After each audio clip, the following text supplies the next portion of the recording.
Professor doctor Rafi الدین احمد صدیقی صاحب جو آپ کے سامنے خطاب بیان کر رہے تھے۔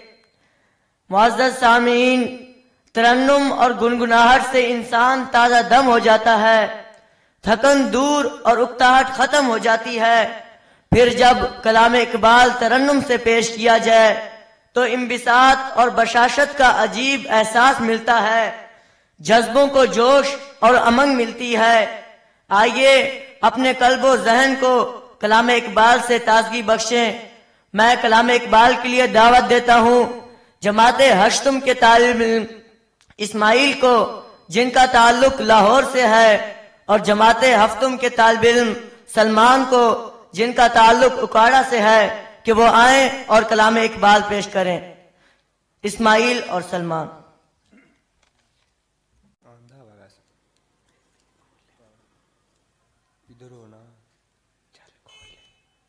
قبی شان سے جپٹے تھے جو بے بالوں پر نکلے، ستارے شام کے خونے شفق میں ڈوب کر نکلے۔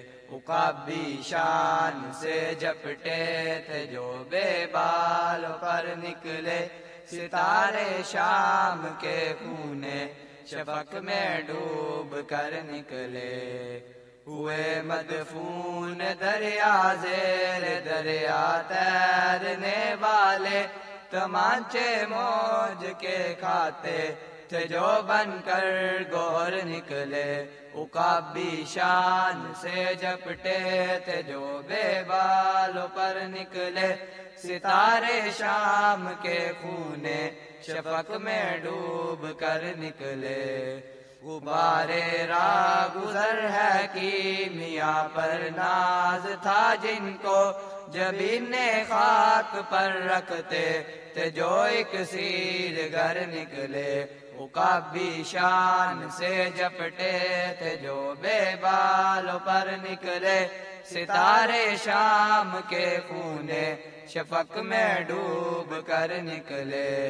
ہمارا نرم رو قاصد پیام زندگی لایا، خبر دیتی تھی جن کو بجلیاں وہ بے خبر نکلے۔ عقابی شان سے جپٹے تھے جو بے بالوں پر نکلے، ستارے شام کے خونے شفق میں ڈوب کر نکلے۔ زمین سے نوریان آسماں پرواز کہتے ہیں، یہ خاکی زندہ تر پائندہ تر تابندہ تر نکلے۔ عقابی شان سے جپٹے تھے جو بے بالوں پر نکلے، ستارے شام کے خونے شفق میں ڈوب کر نکلے۔